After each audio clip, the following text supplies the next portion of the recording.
Hello दोस्तों, मेरा नाम है पंकज। आप देख रहे हैं मेक ब्लॉगिंग इजी। और इस वीडियो में मैं आपको बताने वाला हूं कैसे आप अपना खुद का एक ब्लॉग वेबसाइट रेडी कर सकते हो with in a 10 step process. चलिए वीडियो में आगे बढ़ते हैं। वीडियो स्टार्ट करने से पहले मैं आपको यह बताना चाहता हूं कि ये मेरा सीरीज़ का सबसे पहला वीडियो है। मैं एक पूरा सीरीज़ बना रहा हूँ how to start a blog का। जैसे ही ये वीडियो आप पूरा देख लेंगे वैसे ही मैं आहिस्ता आहिस्ता हर एक स्टेप का डिटेल वीडियो बनाकर अपने चैनल पर अपलोड करूँगा। बेसिकली एक पूरा सीरीज़ होगा how to start a blog का। इसमें आपको मोर देन 20 to 25 वीडियोस मिलेंगे। और जैसे जैसे वीडियो की लेंथ बढ़ेगी मैं वैसे ही उन सारे वीडियोस को एक प्लेलिस्ट के फॉर्म में अपने यूट्यूब चैनल पर सेव कर दूँगा, जिससे आपको क्लैरिटी मिलेगा कि आपको कौन सा वीडियो किस किस वीडियो से पहले और बाद में देखना है। तो अगर आपने अभी तक इस चैनल को सब्सक्राइब नहीं किया है तो सब्सक्राइब कर लीजिए और बेल नोटिफिकेशन ऑन कर लीजिए। इससे आपको मेरी हर अपलोड की गई वीडियो दूसरों से पहले मिलेगी।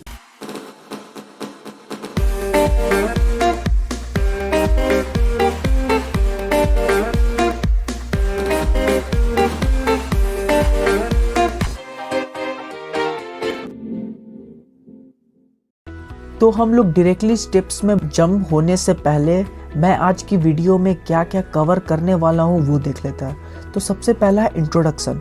इंट्रोडक्शन से आप समझ ही गए होंगे, मैं यहाँ पर आपको डिटेल में बताऊँगा कि ब्लॉगिंग होता क्या है, उसका मतलब क्या होता है। अगर हम स्टेप्स में जाते हैं तो उसमें से सबसे पहला स्टेप है step number 1, develop blogging skills.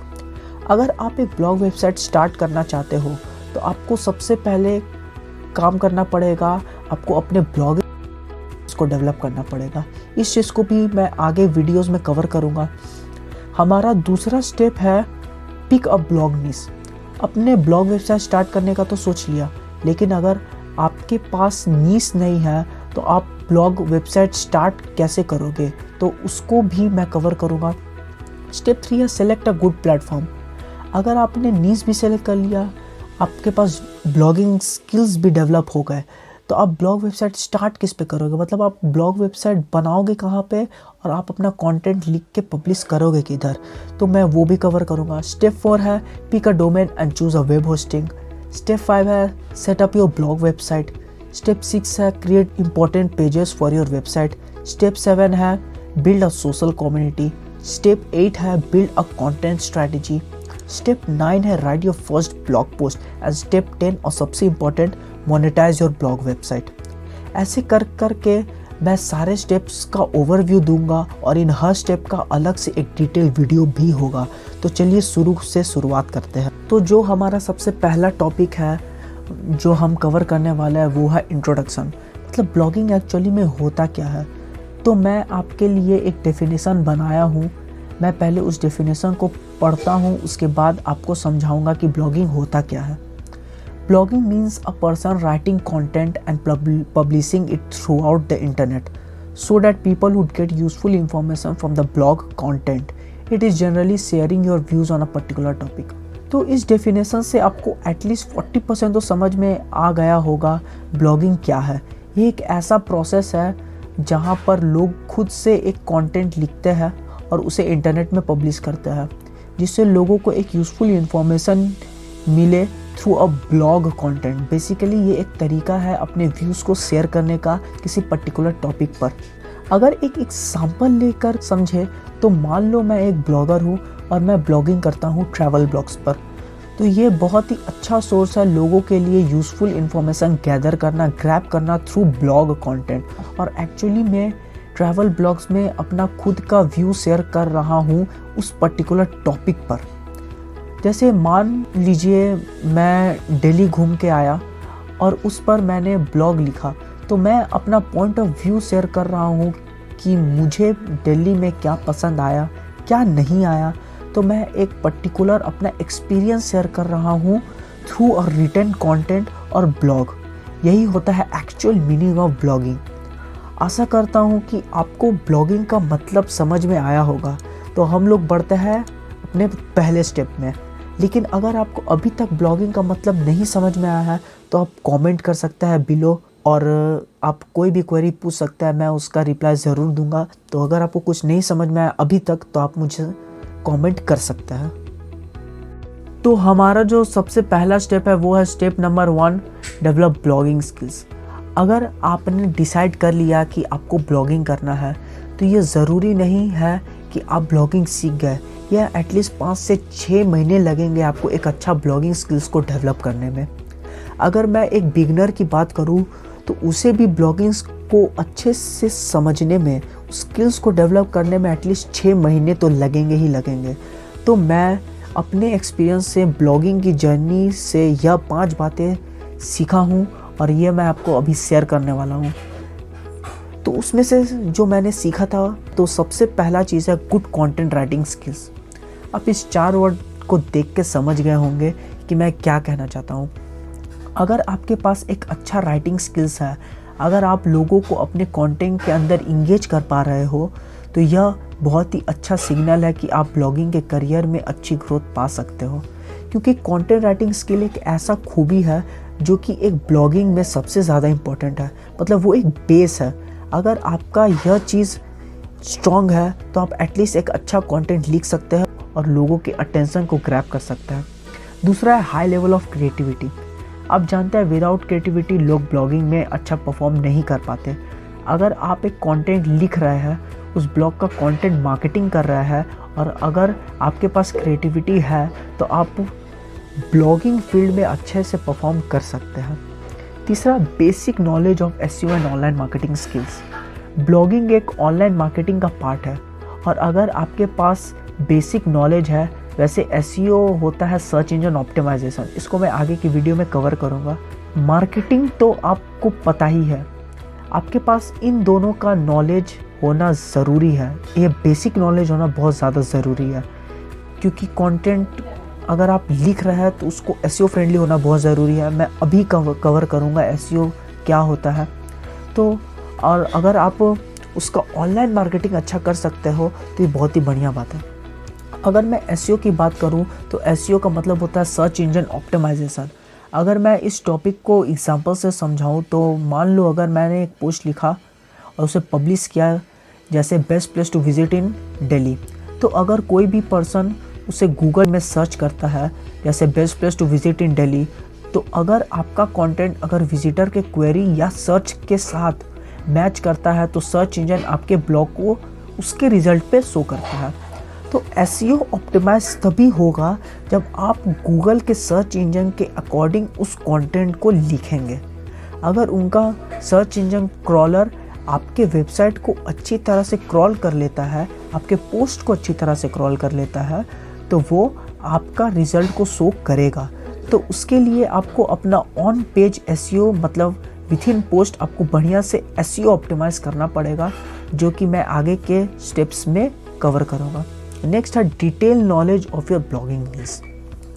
अगर आपको अपने नीश में, मतलब अगर आपको अपना टॉपिक के बारे में आपको डिटेल नॉलेज है तो ब्लॉगिंग आपके लिए बेस्ट तरीका है। अगर आपको किसी टॉपिक के बारे में अच्छी तरह से पता है, तो जैसे आपको ट्रैवल के बारे में अच्छे से पता है, आपको फूड के बारे में अच्छे से पता है, तो आप उसके ऊपर ब्लॉग लिख सकते हैं। अगर आपको अपने ब्लॉग के टॉपिक पर विश्वास है, अगर आपको उसका डिटेल नॉलेज है, तो आप ब्लॉगिंग आपके लिए ही है, क्योंकि आप ग्रो ज़रूर करेंगे, क्योंकि आपको उस नीश में एक्सपर्टीज़ है, आपको लोग एक्सपर्ट मानेंगे। और लास्ट है गोल सेटिंग टेक्निक। आपको कितना भी अच्छा एसईओ आता हो, आपको कितना भी अच्छा कंटेंट राइटिंग स्किल्स आता हो, आपको कितना भी अच्छा ब्लॉग टॉपिक के बारे में पता हो, अगर आपने अपना ब्लॉगिंग के लिए कोई भी गोल सेट नहीं किया तो फिर फेल होने का चांस बढ़ जाता है, आपका फेल होने का चांस बढ़ जाता है। क्योंकि यहाँ पर गोल सेट करना बहुत ज़रूरी है। आपको गोल सेट करना है तो सबसे बेस्ट तरीका है टारगेट बनाए कि मैं कंटेंट किस किस डेज में अपलोड करूँगा। आपको इस 6 महीने के अंदर क्या क्या ब्लॉगिंग के अंदर सीखना है, आपको 2 महीने के अंदर कितना पोस्ट लिखना होगा, या आप कितना टारगेट बना रहे हैं, आप कितना पोस्ट का टारगेट बना रहे हैं, वो आपको सेट करना पड़ेगा। तो अगर यह भी सोचना पड़ेगा कि मैं अपना राइटिंग स्किल कैसे इम्प्रूव करूं। मतलब आप अपना राइटिंग स्किल कैसे इम्प्रूव करेंगे, मार्केटिंग स्किल कैसे इम्प्रूव करेंगे। तो अगर आपको एसईओ नहीं आता तो आप क्या करेंगे जो आप एसईओ सीख जाए। इसके लिए आपको एक टारगेट सेट करना पड़ेगा कि 2 महीने 3 महीने में एसईओ सीख जाना आपको पड़ेगा, क्योंकि एसईओ सीखने के लिए ज़्यादा आपको मेहनत नहीं करना पड़ेगा। आपको बेसिक पता होना चाहिए, उसके बाद आपको सिर्फ प्रैक्टिस लगेगा। आपको मार्केटिंग सीखना होगा। तो सबसे बढ़िया तरीका है गोल सेट करने का, और जो मैंने ट्राई किया था। तो सबसे पहले आपको बता देता हूँ कि क्या गोल सेट करिए। अगर आपको गोल सेट करना है तो आप ये सेट कर सकते हैं 6 महीने के अंदर आपको अपना पहला $10 कमाना है या आपको $100 कमाना है।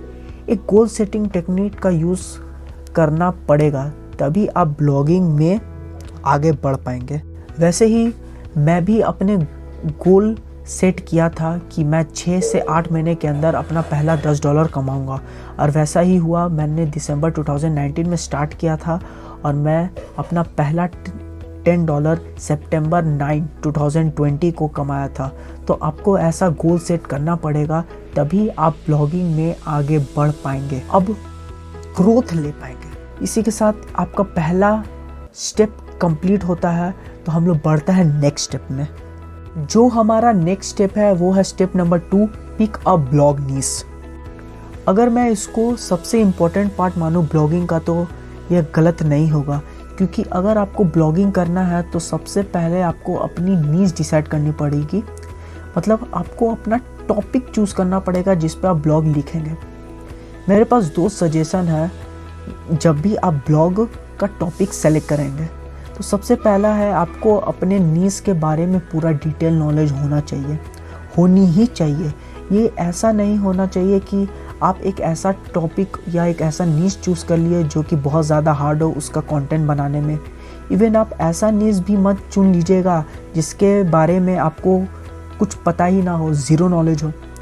दूसरा है, जो भी आप नीश सेलेक्ट करें और जो भी आप नीश सेलेक्ट करके उसके ऊपर कंटेंट बनाएंगे, उसका एक गुड अमाउंट ऑफ ऑडियंस होना चाहिए। आपके पास अगर ऑडियंस नहीं होगी, कोई रेगुलरली पढ़ने वाले लोग नहीं होंगे, तो उसके ऊपर कंटेंट बनाने का फ़ायदा क्या। एटलीस्ट एक ब्लॉग के ऊपर 1000 से 5000 रीडर्स होंगे तो माना जाएगा कि वो नीश बढ़िया है, क्योंकि उसके रीडर्स हैं।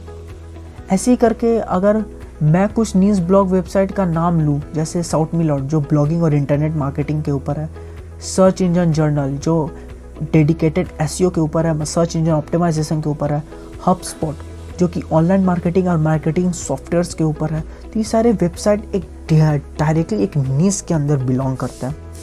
वैसे ही अगर मैं कुछ इंपॉर्टेंट रिकमेंडेशन दूँ जब भी आप नीश चूज़ करिएगा, तो उसमें से सबसे पहला है मल्टी नीश चूज़ मत करिएगा, क्योंकि अब गूगल का सर्च इंजन उससे इतना प्रायोरिटी नहीं देता है, क्योंकि मल्टी नीश एक अथॉरिटी जनरेट नहीं कर पाता। इवन सर्च इंजन प्रेडिक्ट नहीं कर पाता है कि एक्चुअली में आपका ब्लॉग का नीश क्या है, तो उससे एक बड़ा इफेक्ट पड़ता है आपके रैंकिंग में। दूसरा है माइक्रो नीश में कभी मत जाना।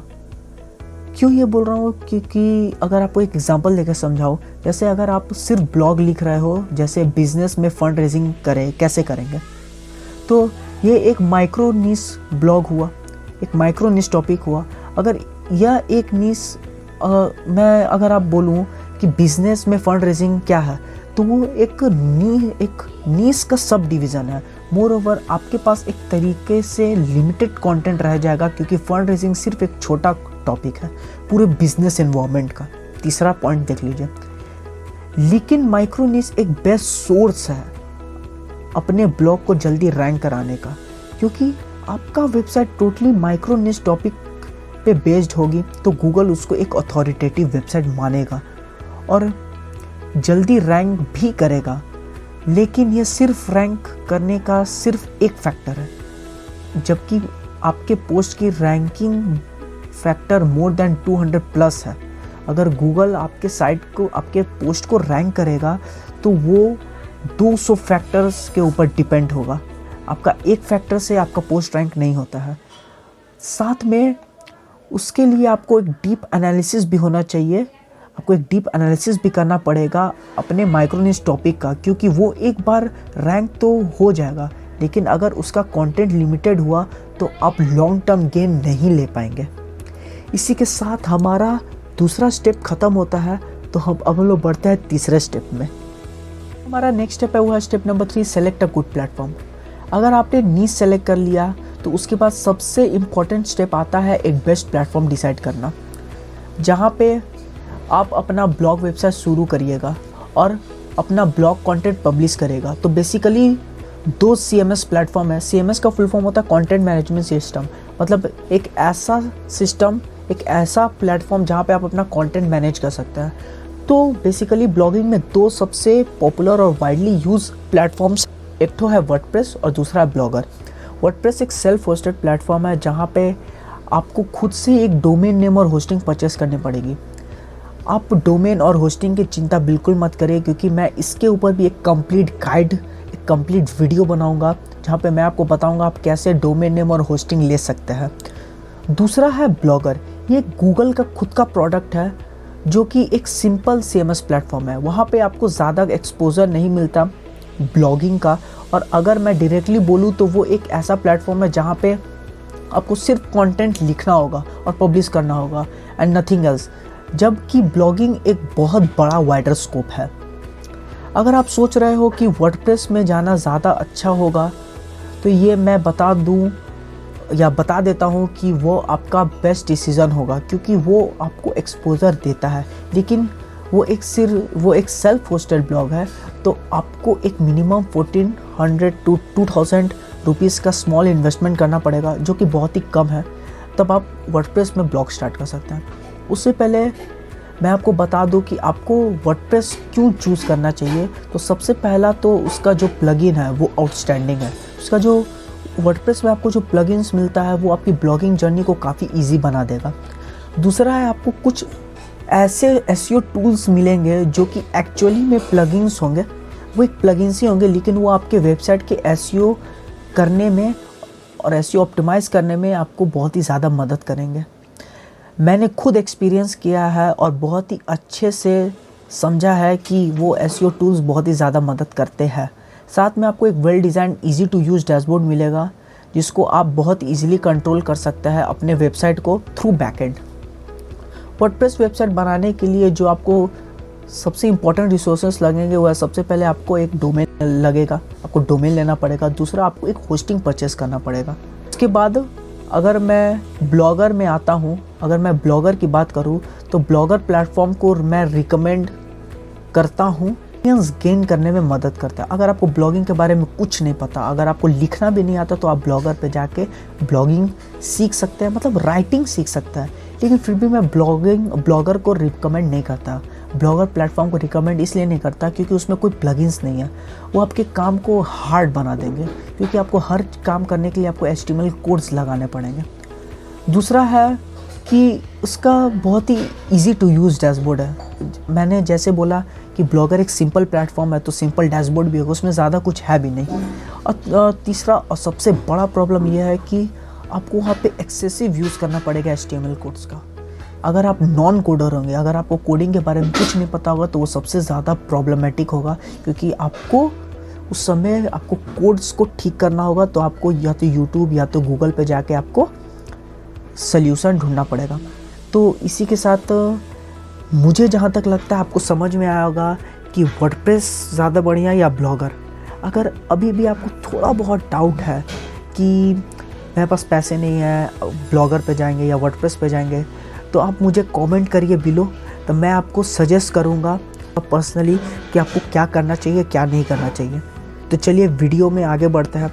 और अभी तो वर्डप्रेस और ब्लॉगर दोनों प्लेटफॉर्म के बारे में मैंने अच्छे से डिस्कस कर लिया है। कोई भी प्रॉब्लम हो तो आप मुझे कमेंट कर सकते हैं। तो चलिए नेक्स्ट स्टेप में। अब हम पहुंच गए हैं अपने नेक्स्ट स्टेप में, जो कि है step number 4, pick a domain and choose a web hosting.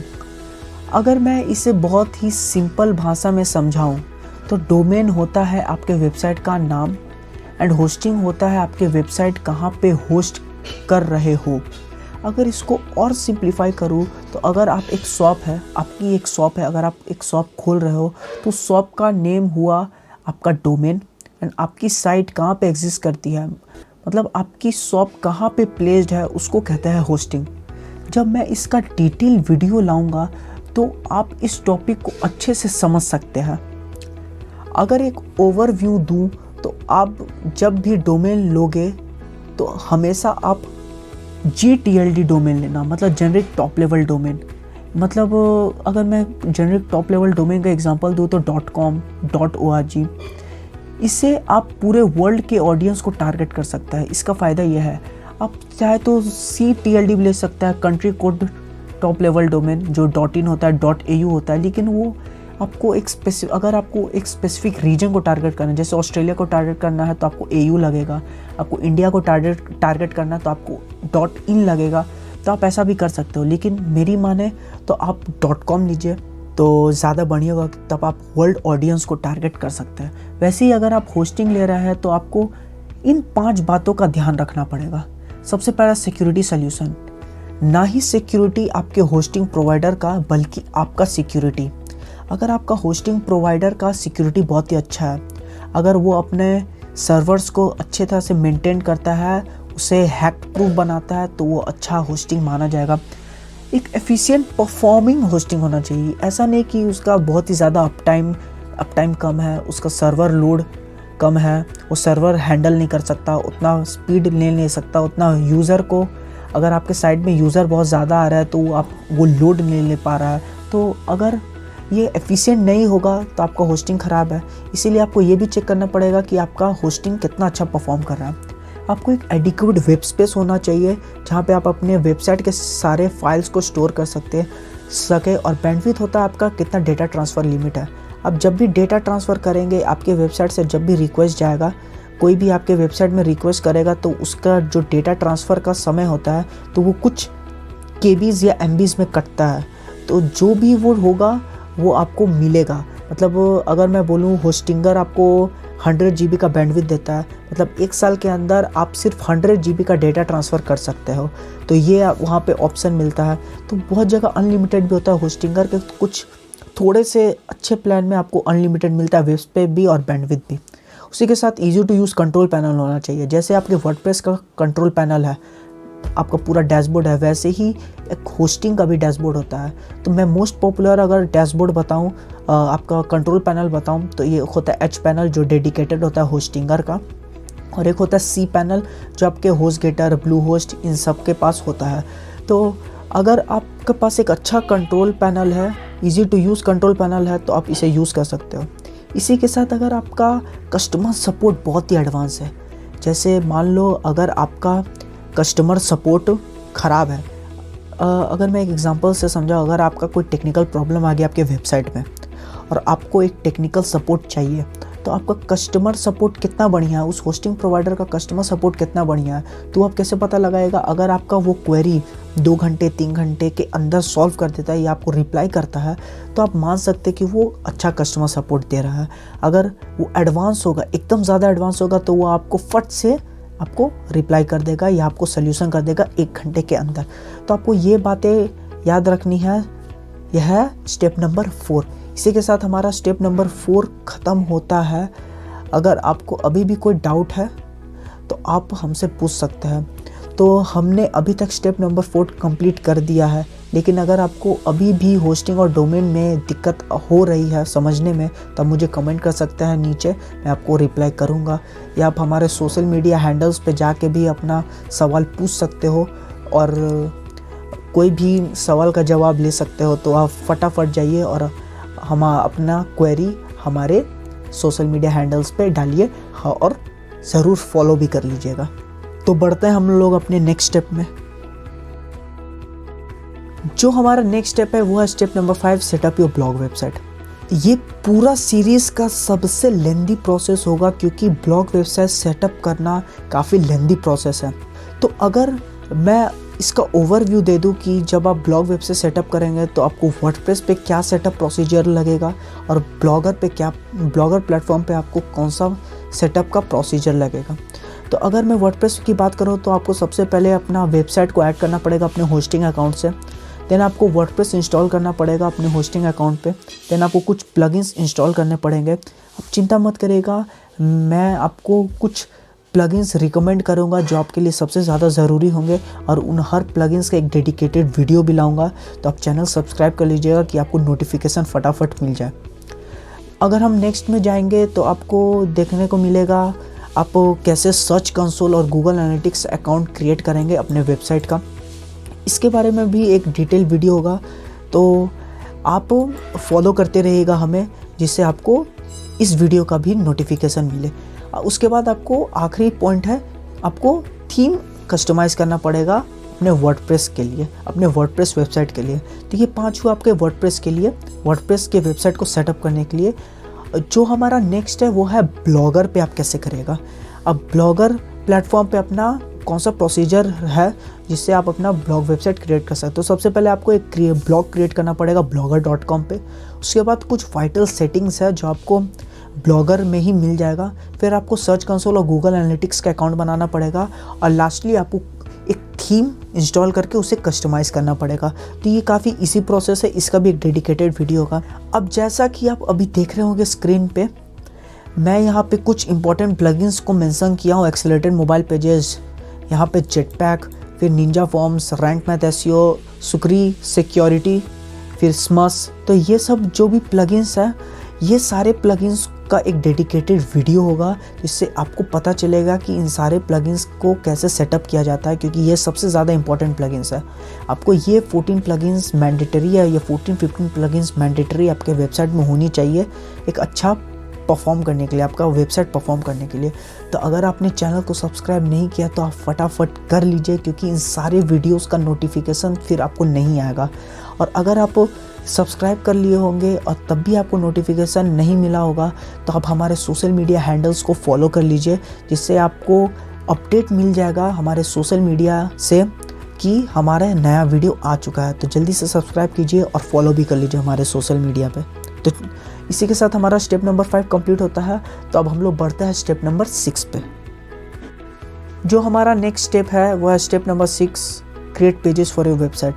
जैसा कि आप जानते हैं कि आपके वेबसाइट में अगर इम्पोर्टेंट पेजेस होंगे तो आपके विजिटर को एक ओवरव्यू मिलता है आपके वेबसाइट के बारे में, आपके प्लान्स के बारे में, आपके प्राइवेसी पॉलिसी और टर्म्स एंड कंडीशन को जानने का। एक और महत्वपूर्ण बात यह है कि पेजेस आपके वेबसाइट के लिए बहुत ही ज़्यादा मैंडेटरी है। ये मैंडेटरी होता है क्योंकि आपके वेबसाइट का एक लीगल डॉक्यूमेंट की तरह काम आता है। ये पेजेस आपके वेबसाइट के लीगल डॉक्यूमेंट की तरह काम आता है। जैसे अबाउट अस आपके कंपनी या आपके वेबसाइट, आपके ब्लॉग वेबसाइट के बारे में बताता है। कॉन्टैक्ट अस, आपसे कैसे कॉन्टैक्ट करेगा विजिटर उसके बारे में पता लगवाता है, उसके बारे में पता चलता है कॉन्टैक्ट अस के पेज से। प्राइवेसी पॉलिसी से ये पता चलता है कि लोगों का, विजिटर का कौन कौन सा इन्फॉर्मेशन आप यूज़ कर रहे हो या आपके पास है। टर्म्स एंड कंडीशन से विजिटर को यह पता चलता है कि आप उसे कितना फ्रीडम दे रहे हो अपना कंटेंट को नॉन कमर्शियल या कमर्शियल पर्पस के लिए यूज़ करने में। वैसे डिस्क्लेमर होता है, लिंक्स पॉलिसी होता है। तो अगर मैं कुछ इम्पोर्टेंट पेजेस के बारे में बात करूं, जो एक वेबसाइट में होना ही चाहिए, तो वह अबाउट अस। आपको पता है अबाउट अस क्या होता है, contact us, privacy policy, terms and condition, disclaimer. मतलब डिस्क्लेमर का मतलब होता है कि आप कोई भी इस कंटेंट को बनाने में जितना भी इंफॉर्मेशन लगा है उसके लिए अगर उससे आप कोई भी इम्पैक्ट पड़ता है तो उसके लिए आप लायबल नहीं हो, मतलब उसके ज़िम्मेदार आप नहीं हो। और लिंक्स पॉलिसी होता है कि अगर आपके वेबसाइट में कोई लिंक है और उस लिंक से किसी को कुछ नुकसान हुआ तो आपके लिंक्स पॉलिसी आपको बचाएंगे, क्योंकि आप लायबल नहीं है आपके लिंक से जाने से कि उसको अगर कोई प्रॉब्लम होता है तो उसके लिए आप जिम्मेदार नहीं हो। इससे ये कुछ इंपॉर्टेंट पेजेस है जो आपके वेबसाइट में होना चाहिए। अगर आप एक एफिलिएट मार्केटर हो तो आपको कौन कौन से एडिशनल पेजेस आपके वेबसाइट में होना चाहिए। तो जो पहला कुछ बोला था वो तो मैंडेटरी है। उसके बाद जो एक्स्ट्रा दो आते हैं वो है एफिलिएट डिस्क्लोजर। अगर आप अपने साइट में एफिलिएट चलाते हो, एफिलिएट लिंक है, तो उससे आपको बताना ज़रूरी है विजिटर को कि अगर आपके साइट में लिंक है तो अगर आप उस लिंक से परचेस करने से आपके जो उस वेबसाइट का ओनर है उसे कमीशन मिलेगा। रिफंड पॉलिसी में अगर उस अगर उस प्रोडक्ट को उसने ख़रीदा, अगर वो प्रोडक्ट डिफेक्टिव हुआ तो आप लायबल नहीं हो रिफ़ंड करने के लिए। उसको रिफ़ंड कौन करेगा? जिस कंपनी का प्रोडक्ट आप रिकमेंड कर रहे हो। तो ये कुछ इम्पोर्टेंट पेजेस हैं। और महत्वपूर्ण चीज़ है जो मैं आपको बताने वाला हूँ कि आपके वेबसाइट के लिए आपका अगर वेबसाइट है तो आपको गूगल एडसेंस, आपके साइट में गूगल एडसेंस आपका ऐड चल सकता है। तो गूगल एडसेंस का पॉलिसी है कि आपको अपने वेबसाइट में पेजेस लगाना एकदम मैंडेटरी है। जो मैंने कुछ इंपॉर्टेंट रिक्वायर्ड पेजेस बताए थे वो लगाना एकदम ज़रूरी है, तभी आपके वेबसाइट में गूगल एडसेंस का अप्रूवल मिलेगा, वरना आपके वेबसाइट में अप्रूवल नहीं मिलेगा गूगल एडसेंस का और आप ऐड नहीं चला पाओगे। इसी के साथ अब आप सोच रहे होंगे कि सारे पेजेस को खुद लिखना तो पॉसिबल नहीं होगा।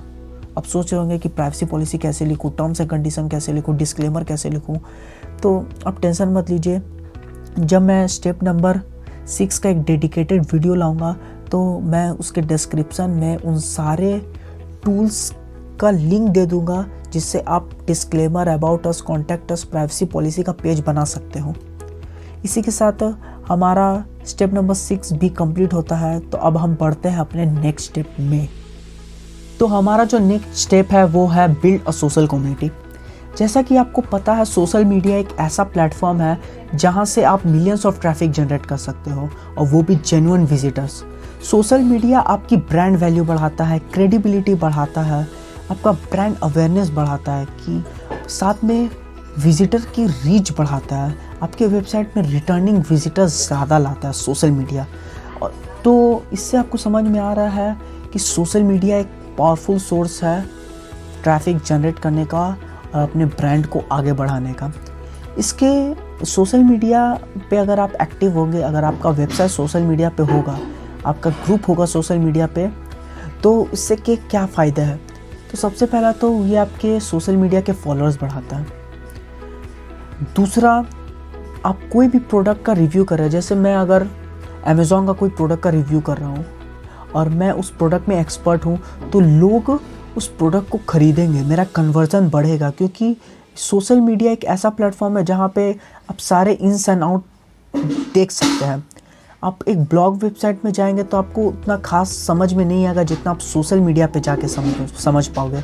अगर मैं ब्लॉगिंग से रिलेटेड ब्लॉग्स लिखता हूँ तो सोशल मीडिया पे जो मेरे जेन्युइन विजिटर्स होंगे उनको ज़्यादा पता रहेगा, उनको ज़्यादा पता होगा कि मैं किस चीज़ के बारे में लिखता हूँ, किस चीज़ के बारे में नहीं लिखता हूँ। तो उनको पता चलेगा कि मैं इस चीज़ में एक्सपर्ट हूँ, और अगर मैं उसी के रिलेटेड कोई प्रोडक्ट का प्रमोशन करूँगा तो मेरा कन्वर्जन रेट ऑफकोर्स बढ़ेगा।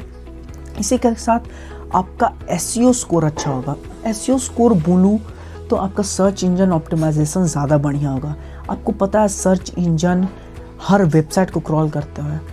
तो अगर मान लो मेरा एक ग्रुप है फेसबुक के अंदर, तो ऑफ कोर्स वो सर्च इंजन का क्रॉलर मेरे फेसबुक ग्रुप को भी क्रॉल करेगा, और मेरे उस ग्रुप में से कितने लोग, कितने विजिटर्स मेरे साइट पे आ रहे हैं, कितने रिटर्निंग विजिटर मेरे साइट पे आ रहा है, उससे सर्च इंजन को एक इंडिकेशन मिलेगा कि मेरे वेबसाइट में बहुत लोग अलग अलग सोशल मीडिया प्लेटफॉर्म से आ रहा है। तो इससे ये पता चलेगा कि ये जेन्युइन विजिटर्स इसके ब्लॉग को पढ़ते हैं।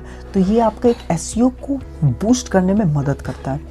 तो ये एक अच्छा सिग्नल हो सकता है। मुझे तो लगता है कि सोशल मीडिया एक रैंकिंग सिग्नल भी है। अगर आपको सच में लगता है तो आप कमेंट करके नीचे बताओ। अगर कुछ most popular social media community बताऊं तो एफबी, इंस्टा, ट्विटर, लिंक्डइन और इवन कोरा स्पेस भी है। जैसे कि फेसबुक में स्पेस होता है वैसे कोरा में भी स्पेस होता है। तो आप चाहे तो कोरा पे भी अपना बना सकते हैं अच्छा सा एक ग्रुप, और वहाँ से भी आप ट्रैफिक जनरेट कर सकते हो। और सबसे मज़ेदार बात यह है कि मैंने अपना पहला $10 जो मैंने अर्न किया था, और वो फेसबुक से किया था एक सोशल मीडिया क्लाइंट को बेच के, और मैंने उसे होस्टिंग सर्विस बेचा था। तो सोशल मीडिया के पास बहुत पावर है आपके ब्रांड को क्रिएट करने में, इवन आपके ब्रांड को बड़ा बनाने में मदद करता है। तो हमारा स्टेप नंबर 7 ख़त्म होता है। तो बढ़ता है अपने अगले स्टेप में। हमारा जो नेक्स्ट स्टेप है वो है step number 8, build a content strategy.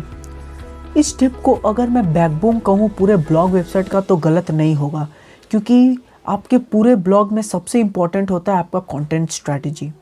अगर आपका कंटेंट स्ट्रैटेजी अच्छा है तो आप वो हर चीज़ अचीव कर सकते हो है जो अधिकतम सक्सेसफुल ब्लॉगर कर पाए हैं अभी तक। इस कंटेंट स्ट्रैटेजी को मैंने 3 पार्ट में डिवाइड किया हूँ। अब कंटेंट राइटिंग स्ट्रैटेजी क्या है? बेसिकली आपका कंटेंट कैसे आप लिखिएगा, तो मैं उसके ऊपर ये पॉइंट बनाया हूँ। जैसे इंगेजिंग, आपको अपने कंटेंट को इंगेजिंग बनाना पड़ेगा कि लोग इंटरैक्ट कर पाए। मान के चलिए आप ब्लॉग ही लिख रहे हैं, लेकिन आप ब्लॉग इस हिसाब से लिखिए कि लगे कि आप 1 to 1 बात कर रहे हैं। उसे इंटरेस्टिंग बनाइए, उसे कुछ फैक्ट्स बताइए, उसे कुछ डेटा दीजिए, उसे कुछ फन फैक्ट्स बताइए ब्लॉग्स के बारे में, जो आप ब्लॉग्स के अंदर, जैसे अगर आप ट्रैवल से रिलेटेड हो तो आप ट्रैवल से रिलेटेड कुछ फन फैक्ट्स बताइए जिससे उसे इंटरेस्टिंग लगे। यूनिक बनाइए, यूनिक का मतलब आपको पता ही है, यूज़फुल बनाइए और वैल्यू क्रिएट करिए। अगर आप उसे वैल्यूएबल बनाएंगे तो ये तो गारंटी है कि आपका वेबसाइट रैंक करेगा। जो हमारा दूसरा है वो है क्वालिटी कंटेंट कैसे बनाएं। क्वालिटी कंटेंट बनाना अभी के समय में सबसे ज़्यादा इम्पोर्टेंट माना जाता है, क्योंकि अगर आपका कंटेंट में क्वालिटी नहीं होगा तो लोग उसे पढ़ेंगे नहीं। नॉर्मल कंटेंट को क्वालिटी बेस्ड कंटेंट बनाने में आपको क्या लगेगा? सबसे पहले आप रिसर्च करिए उस कंटेंट के ऊपर, एक अट्रैक्टिव हेडलाइंस लिखिए जिससे आपका क्लिक थ्रू रेट बढ़े, लोग उस हेडलाइन को देख के क्लिक करें एटलीस्ट। उसके बाद आप अटेंशन ग्रैब करिए अपने विजिटर्स का, उसे इतना इंगेजिंग कंटेंट बना के। उसके बाद आप ऐसे बात करिए, आप ऐसा कंटेंट लिखिए कि लगे कि आप एक सामने वाले से बात कर रहे हैं 1 to 1। फिर आप एक अच्छा ह्यूमन साइकोलॉजी की कुछ रूल्स अप्लाई करिए अपने कंटेंट के अंदर, जिससे लोग के ब्रेन में ट्रिगर हो, विजिटर्स के ब्रेन में ट्रिगर हो कि हाँ आप सही बोल रहे हो, हाँ आप ये बोल रहे हो तो ये गलत हो सकता है, ये आप बोल रहे हो तो सही हो सकता है। तो उसे कंटेंट के अंदर आप एक ह्यूमन साइकोलॉजी का रूल्स भी अप्लाई कीजिए, तो ये ज़्यादा बढ़िया होगा। फिर आप उस कंटेंट का एसईओ करिए। कंटेंट का एसईओ करने के लिए आपको कंटेंट के अंदर ऑन पेज बढ़िया करना पड़ेगा। अगर आप वर्डप्रेस में आओगे तो आपको एक प्लगइन मिलेगा, rank Math SEO tool kit और योस्ट एसईओ। ये दोनों आपके ऑन पेज एसईओ को बनाने में मदद करता है। तो अभी आप स्क्रीन पे देख रहे होंगे कि मैं कुछ यहाँ पे डिटेल में बताऊँ कि ऑन पेज एसईओ के अंदर क्या करना पड़ता है। आप इसे पढ़िएगा तो आपको समझ में आएगा एक्चुअली में ये है क्या। तो आगे बढ़ता है, आपको यहाँ पे एक वर्ड मिला फोकस कीवर्ड। तो एक्चुअली में फोकस कीवर्ड क्या होता है ये मैं आपको अभी बताता हूँ। तो फोकस कीवर्ड का मैंने एक डेफिनेशन लिखा है, तो आप उसमें पहले से पढ़ लेता हूँ। The focus keyword is a keyword और phrase which is used on the different points of your content which is used to rank on Google specifically on that keyword. Here you have to use those focus keyword strategically without doing any stuffing, otherwise your website would be penalized by Google. एक example देके समझाता हूँ। अगर आप travel blogs लिखते हो और आप कुछ दिन पहले मुंबई घूम के आए, तो आप मुंबई घूम के आए तो आपका फोकस कीवर्ड क्या होगा? Best place in Mumbai.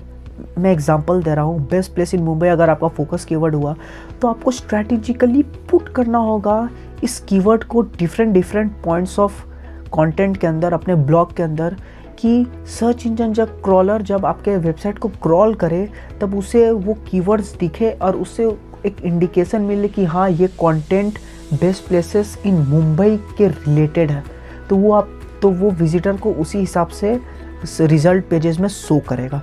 और अगर मैं यहाँ पे एक इम्पॉर्टेंट बात बताऊँ तो आप यहाँ पे इसको स्टफ़ मत करेगा। जैसे आप कुछ भी लिख दिए how to best place to visit in Mumbai, तो ये एक स्टफिंग होगा, ये गूगल पकड़ लेगा। तो हमने अभी तक स्टेप 8 में क्या सीखा? कंटेंट राइटिंग स्ट्रैटेजी बनाना, क्वालिटी कंटेंट बनाना, कंटेंट का एसईओ करना और कंटेंट का बैकएंड स्ट्रैटेजी बनाना।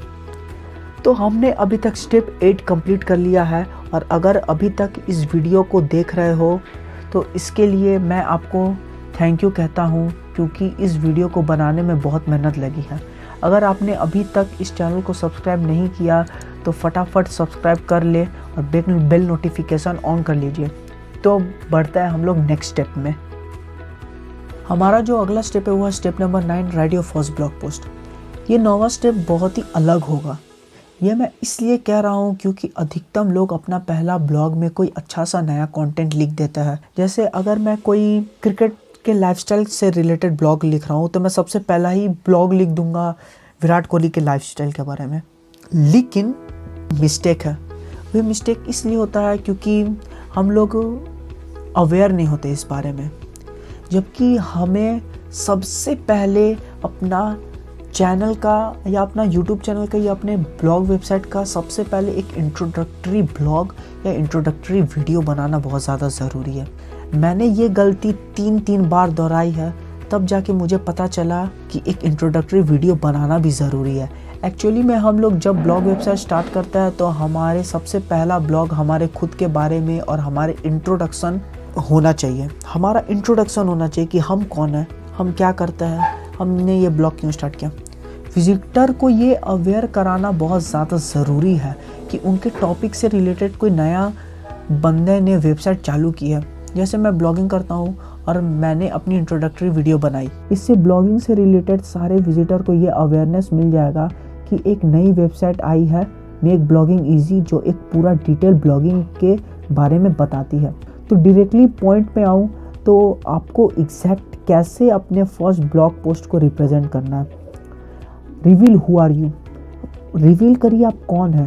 आप डिजिटल मार्केटर है, आप स्टूडेंट है, आप एक ब्लॉगर है, आप क्या है, आप रिवील करिए। Why you have started blogging, blogging क्यों स्टार्ट किया, what's the reason, why you have come to this industry, आपने इस इंडस्ट्री को ज्वाइन क्यों किया, आपका रियल मोटिव क्या है, what you actually about, that is your niche. किस नीश के बारे में लिखने वाले, आप क्रिकेट के बारे में लिखने वाले हैं, आप ट्रैवल के बारे में लिखने वाले हैं, आप फूड ब्लॉग करने वाले हैं, या ब्लॉगिंग से रिलेटेड कोई टॉपिक लिखने वाला है, या आप रिवील करिए। What about your future goals. ये एक बहुत ही इम्पोर्टेंट चीज़ है लोगों को अवेयर कराने में कि आपका कोई फ्यूचर गोल है। अगर मैं ब्लॉगिंग स्टार्ट किया हूँ तो मेरा एक फ्यूचर गोल होगा कि मैं ब्लॉगिंग का एक ऐसा कोर्स बनाऊँ जो हर लोगों को अच्छे से डिटेल में ब्लॉगिंग सिखाएगा। तो आपको फ्यूचर गोल्स भी बनाना बहुत ज़्यादा ज़रूरी है। तो मुझे लगता है कि आपको सब समझ में आया होगा। आशा करता हूँ कि अभी तक आपको स्टेप नंबर 9 समझ में आ गया होगा। तो हम लोग बढ़ते हैं अपने आखिरी स्टेप में, जो है स्टेप नंबर 10। हमारा जो आखिरी स्टेप है वो है step number 10, monetise your blog website. ये बोलूँ तो हम सब के लिए सबसे इंटरेस्टिंग स्टेप होगा, क्योंकि हम सभी पैसे कमाना चाहते हैं और वो भी ब्लॉगिंग से। अब ब्लॉगिंग से पैसे भी अर्निंग करना अधिकतम लोगों का ख्वाब है। ये एक ऐसा टॉपिक है जिसके ऊपर मैं बहुत सारे वीडियोस अपलोड करूँगा आने वाले समय में। तो अगर आपको ब्लॉग मोनेटाइजेशन से रिलेटेड भी वीडियो चाहिए तो आप इस चैनल को सब्सक्राइब कर लीजिएगा। तो coming back to the point, 3 सबसे ग्रेट वे है मोनेटाइजेशन करने का। एक तो एफिलिएट मार्केटिंग, दूसरा गूगल एडसेंस एंड तीसरा स्पॉन्सरशिप। अगर मैं तीनों को अच्छे से समझाऊँ तो एफिलिएट मार्केटिंग होता है रेफर एंड अर्न। इसका सिंपल वर्ड बोलूँ तो अगर अमेज़ॉन का कोई एफिलिएट प्रोग्राम है तो अमेज़ॉन आपको बोलेगा कि आप मेरे प्रोडक्ट का रिव्यू करो, आप मेरे प्रोडक्ट को प्रमोट करो। अगर आपके लिंक से किसी ने ख़रीदा तो मैं आपको कमीशन दूंगा। मान के चलो मैंने अमेज़ॉन का एफिलिएट मार्केटिंग ज्वाइन किया और मैंने उसके एक हेडफोन बेचा, और उसके एफिलिएट के पॉलिसी में लिखा होगा अगर मैं कोई भी हेडफोन बेचता हूँ तो उसका 9% मेरा कमीशन होगा। तो अगर मैंने 1000 का कोई हेडफोन बिकवाया अपने लिंक के थ्रू से तो मुझे 9% का कमीशन होगा। 9% होता है आपका 90 रुपीज़, तो मुझे 90 रुपीज़ का कमीशन मिलेगा। इस तरीके से एफिलिएट मार्केटिंग चलता है। गूगल एडसेंस क्या है, अगर आपके पास एडसेंस का अप्रूवल मिल गया है तो डिफरेंट एड्स पब्लिशर जैसे गूगल एडसेंस, फिर मीडिया.नेट, ये सब अपने एड्स चलाते हैं आपके वेबसाइट में। अगर आपके वेबसाइट में लोग ऐड चलाएंगे, पब्लिशर्स ऐड चलाएंगे, और कोई भी आपके साइट में विजिटर होगा और उसे अगर क्लिक करेगा, उस लिंक को क्लिक करेगा और अगर उस लिंक से परचेस करेगा तो आपको स्मॉल अमाउंट ऑफ कमीशन मिलेगा। एफिलिएट मार्केटिंग में आप जो भी करेंगे वो आपका डायरेक्ट सेल्स होगा, लेकिन गूगल एडसेंस में ये एक थ्रू होके जाएगा। मतलब आपको खुद प्रोडक्ट लेके आपको प्रमोट नहीं करना है। गूगल एडसेंस या media.net जो भी एड्स पब्लिशर होंगे वो खुद आपके वेबसाइट में अपने प्रोडक्ट को प्लेस करेंगे बैनर एड्स से, फिर कोई और भी ऐड, जैसा भी ऐड हो। स्पॉन्सरशिप भी एक डायरेक्ट सेल्स नहीं बोलूँगा, स्पॉन्सरशिप से भी आप पैसे कमा सकते हो। अगर आप किसी चीज़ में एक्सपर्टीज़ है, आपका कोई चीज़ में आप एक्सपर्ट है, जैसे आप होस्टिंग सर्विस बहुत अच्छा देते हो, मतलब बोलूँ तो आप होस्टिंग में एक्सपर्ट हो, वेब होस्टिंग में एक्सपर्ट हो, तो आपको बहुत सारे लोग जैसे होस्टिंगर, ब्लू होस्ट आपको स्पॉन्सर एड्स के लिए आपको अपॉइंट करेंगे। तो आप अगर उसका एक अच्छा रिव्यू दोगे तो वो कंपनी आपको पैसे देगी। तो ये तीसरा और बहुत ही अच्छा तरीका है ब्लॉग को मोनेटाइज करने का। इस टॉपिक को भी मैं लंबा कवर करूँगा आने वाले वीडियोस में। तो गाइज, इसी के साथ हमने अपना सारा steps from top to bottom सारा फिनिश कर दिया है। थोड़ा सा हम लोग सब कुछ कंक्लूड कर लेते हैं। तो हमने इस वीडियो में क्या क्या कवर किया है वो एक बार देख लेता है। आप इसे नोट करते रहिएगा या आप स्क्रीनशॉट ले लीजिएगा जल्दी से। तो मैं आपको दिखा रहा हूँ इंट्रोडक्शन, ब्लॉगिंग क्या होता है, फिर हम बढ़ते हैं पहले स्टेप में। स्टेप 1 डेवलप ब्लॉगिंग स्किल्स, फिर step 2 pick a blog niche, फिर step 3 select a good platform, फिर step 4 pick a domain and choose a web hosting, फिर step 5 set up your blog website, then step 6 create important pages for your website, step 7 build a social community, step 8 build a content strategy, step 9 write your first blog post, and then step 10 monetize your blog website। आप इस पूरे conclusion का आप screenshot ले सकते हैं। अगर आपको ब्लॉग पढ़ने का शौक़ है तो मैंने इस पूरे वीडियो का एक डिटेल ब्लॉग लिखा हूँ, पढ़ने में बहुत ही इंटरेस्टिंग है। आप जाके इस टॉपिक के ऊपर ब्लॉग पढ़ सकते हैं और हमारे न्यूज़लेटर को भी फॉलो कर सकते हैं via email, link in description. आपको इस पूरी वीडियो की PDF भी मिल जाएगी, आप डाउनलोड करके पढ़ सकते हैं। डाउनलोड लिंक जो डिस्क्रिप्शन में है। इसी के साथ हमारा ये वीडियो ख़त्म होता है, लेकिन यह बात याद रखिएगा कि यह सिर्फ हमारे सीरीज़ का पहला वीडियो था और मैं पूरा how to start a blog का सीरीज़ बनाने वाला हूँ फ्रॉम टॉप टू बॉटम पूरा। तो अगर आपने अभी तक चैनल को सब्सक्राइब नहीं किया है तो जल्दी से जाकर सब्सक्राइब कर लीजिए, वरना हो सकता है इस वीडियो को और मेरे सीरीज़ को फॉलो करके एक अच्छा ब्लॉगर बन सकते हो आप। वैसे हमारा चैनल ऑलमोस्ट हर सोशल मीडिया प्लेटफॉर्म में अवेलेबल है, तो अगर आपको हमारे चैनल के साथ जुड़ना है तो अभी जाके हमारे सोशल मीडिया हैंडल्स को फॉलो कर सकते हो। Thank you for staying up to the last. मिलता है नेक्स्ट वीडियो में। Thank you.